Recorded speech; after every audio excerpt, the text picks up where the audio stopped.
సంవత్సరాల 11 నెలల 18 రోజులు పగలు రాత్రి అనే తేడా లేకుండా మరి స్వేచ్ఛ, సమానత్వం, సౌభ్రాతృత్వం, అదేవిధంగా అందరికీ సమన్యాయం, అందరూ కూడాను ఆర్థికంగా అన్ని విధాల అన్ని వర్గాల వాళ్ళు, కేవలం బడుగు బలహీన పేద వర్గాల వాళ్ళే కాకుండా ఈ దేశంలో ఉన్న ప్రతి పౌరుడు సమగ్రమైనటువంటి అభివృద్ధి సాధించడానికి ఆయన భారత రాజ్యాంగాన్ని మన కోసము రచించడానికి తన జీవితాన్ని మనందరి కోసము అంకితం చేసినటువంటి మహనీయుడు. కాబట్టి ఈరోజు నేషనల్ కాన్స్టిట్యూషన్ డే అనే భారత రాజ్యాంగ దినోత్సవాన్ని దేశవ్యాప్తంగా 2015వ సంవత్సరం నుంచి మరి ప్రస్తుతం మన ప్రధానమంత్రిగా ఉన్నటువంటి శ్రీ నరేంద్ర మోదీ గారి నాయకత్వంలో మరి ఆ రకంగా నవంబర్ 26వ తేదీన భారత రాజ్యాంగము ఆమోదించబడినటువంటి రోజు.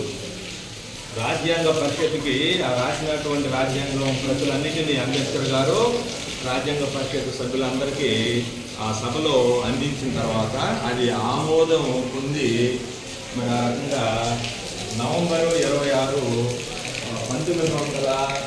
1949లో నుంచి అది అమలు కావడం అంటే ఆమోదించబడినటువంటి రోజు.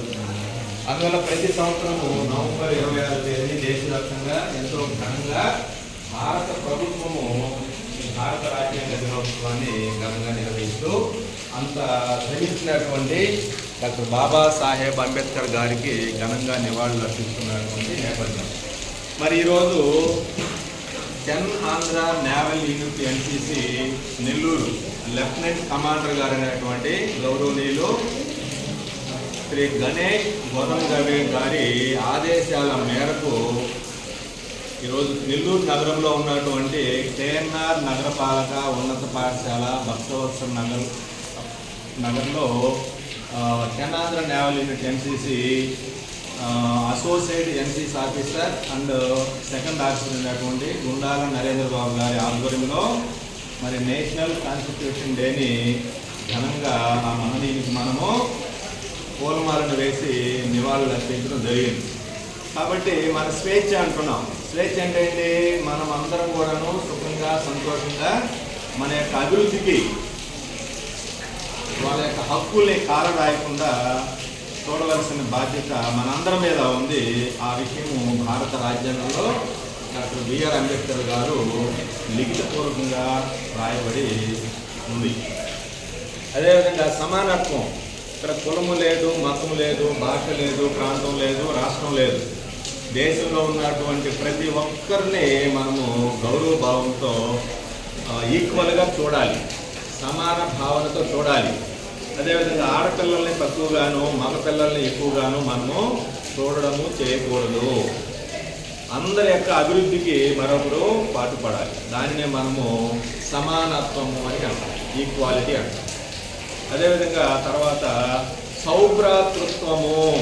సౌభ్రాతృత్వము అంటే ఇక్కడ మనము అన్నదమ్ముల్లాగా, అక్క చెల్లుల్లాగా భారతదేశంలో ఉన్నటువంటి ప్రతి ఒక్కరు కూడాను మనం కలిసిమెలిసి సోదర భావంతో ఉండాలి. అంతేగాని కులాలకి మతాలకి మనం ఏదో ఆపాదించుకొని పలానా వాళ్ళు ఎక్కువ వీళ్ళు తక్కువ అనేటువంటి అసమానతని మనం చూపకూడదు.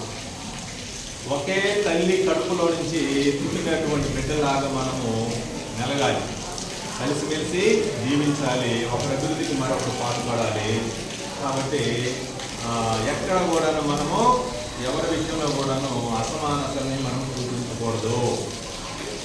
కాబట్టి సౌభ్రాతృత్వం అంటే ఏమని? అన్నదమ్ముల వలె, అక్క చెల్లెల వలె మనమంతా ఈ భరతమాత బిడ్డలము, భరతమాత పుత్రులము లేదంటే పుత్రికలము, ఒకే తల్లి బిడ్డలము అనేటువంటి విధంగా మనము మెలగాలని తెలియజేసేటువంటి సౌభ్రాతృత్వము అంటే.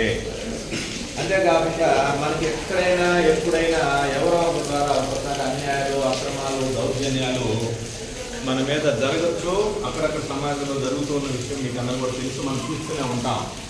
అలాంటప్పుడు వాళ్ళకున్న హక్కుల్ని వాళ్ళు కాపాడుకోవడానికి, రక్షించుకోవడానికి వాళ్ళు సమీపంలో ఉన్నటువంటి పోలీస్ స్టేషన్కి వెళ్ళి వాళ్ళు రిపోర్ట్ చేసేటువంటి అధికారము, హక్కు భారత రాజ్యాంగం మనం కల్పించేది.